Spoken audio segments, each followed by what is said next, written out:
So why did Pilate write Jesus of Nazareth, King of the Jews, in 3 different languages?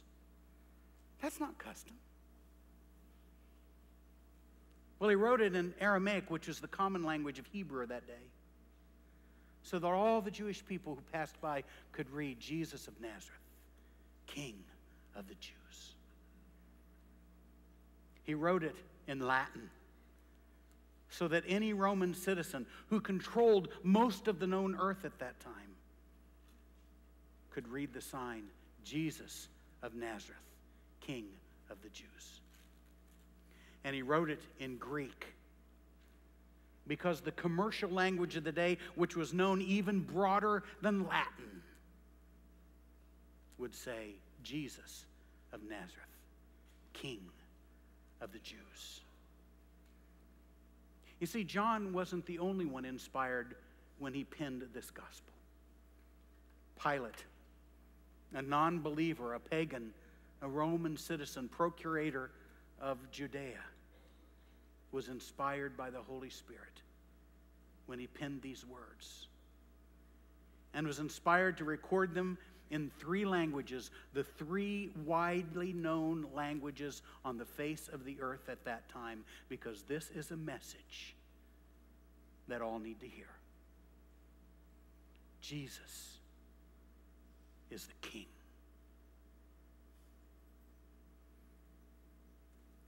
Andy Stanley is a preacher in Atlanta, Georgia. Tells a story several years ago that he came home one day and went into the garage, and he has a kind of an old collector's car that's special to him.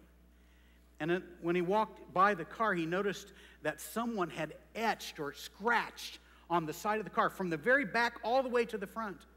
And he said as he looked at it, it wasn't like somebody keyed it or it had been an accidental scratch. It's like somebody had tried to draw pictures with some metal on the side of his car from the top or from the front to the back. So he said he burst into the house and he called his son. He said, "Come here." He said, "Did you scratch on my car?" "No, sir, I didn't," he said. "Well, who did?" He said, "Ask Allie." At that time, Allie was 2 years old. So he called Allie and said, "Allie, did you write on Daddy's car?" "Yes, sir, Daddy." She said, "You wrote on Daddy's?" "Yes, sir, Daddy." "Like picture?" So he said he took her hand and he marched her out, infuriated, to the side of the car. And he looked at it, and she looked at him, and she smiled. He said, "What did you do?" She said, "Picture." And she reached over and picked up a nail. He said, she had no idea what she had done. I mean, he said, "I'm thinking in my mind how much this is going to cost to fix this, and how much time it's going to take to get this fixed." And he said, "Because I'm such a particular person, they're not going to do it right. I'm going to have to take it back a second time, and a third time it's going to cost me so much money." And he said he's looking at her, realizing she's 2 years old. She has no idea what she has done. And he said, in fury, I was standing there shaking, and I looked at her and said, "Allie, do you know what she had done?" And she smiled. And realized that there was nothing she could do. There was nothing she could pay. She didn't get an allowance yet. And he said he saw her in her innocence there, realizing that she had no clue. And he said, "Allie, don't do that again." She said, "Yes, sir, Daddy." He said, "I took the car in, and it cost more than I thought it was going to cost to fix." And about 3 weeks later, they called me from the paint shop and body shop and said, "We got your car ready to go."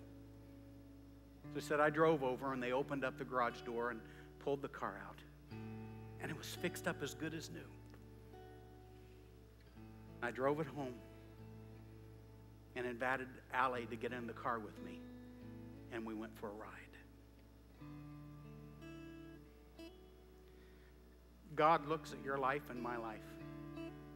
You see the marks that we've put there. Willingly, knowingly. He said, "Do you have any idea what this is going to cost? Do you have any clue how much time and trouble this is going to cost?" Knowing that we have no clue. So he said, just don't do it anymore. And then he paid for it. And when the stone rolled open and the wrongs were paid for, he invited us to take a ride. So today I invite you to trust in Jesus. And come on, let's take a ride.